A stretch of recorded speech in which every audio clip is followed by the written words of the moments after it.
Alors Eric, prioritaire dans la vallée de la Blanche? Mais oui, il paraît que la récolte de la sève de bouleau a commencé. Et moi, je veux savoir comment tu gères tous ces bouleaux durablement. Ah oui, ça c'est très prioritaire.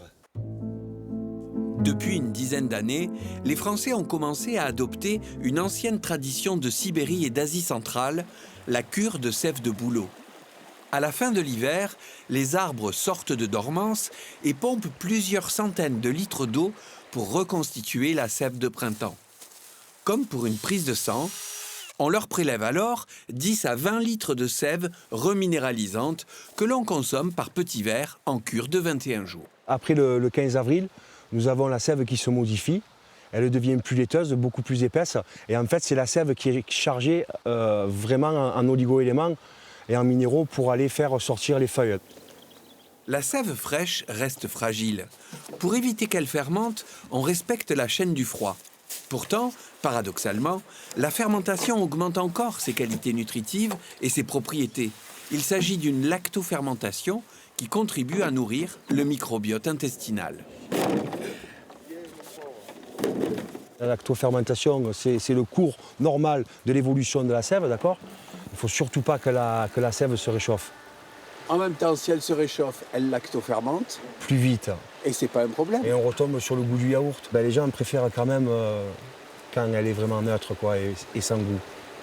Elle est bien claire là, elle est belle. Ancien taxi marseillais, Julien Romano est revenu dans un des berceaux de sa famille pour devenir un des plus gros fournisseurs de sève de bouleau de France. Aujourd'hui, depuis Montclar, dans la vallée de la Blanche, il dessert 1200 boutiques. Allez Eric, viens déguster notre sève. À l'origine, tout est parti des indications d'une ancienne du village. Ça va faire notre 6e année que nous récoltons la sève de bouleau. Nous avons commencé au détour d'une conversation avec une dame très âgée qui connaissait déjà les vertus de la sève de bouleau. Et elle nous a un peu mis le pied à l'étrier. Elle était malade, c'est son cancérologue qui lui a dit de faire des cures de sève de bouleau après les traitements. Le soir même, j'ai pris ma chignole, je suis allé percer un arbre et la découverte est partie de là, quoi. Ça a commencé de là. Mais le bouleau recèle bien d'autres vertus, notamment avec un champignon utilisé en infusion depuis longtemps par la médecine traditionnelle russe, le chaga.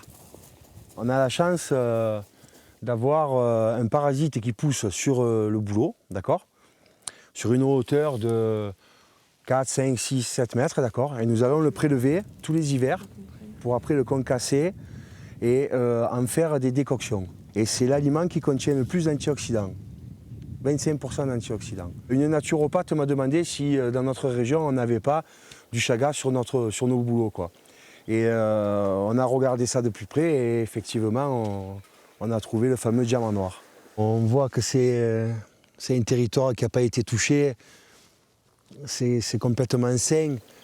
À travers toute la vallée de la Blanche, c'est près de 75 hectares que Julien a fait labelliser en bio, avant de demander en plus la mention Nature et Progrès, un cahier des charges encore plus exigeant.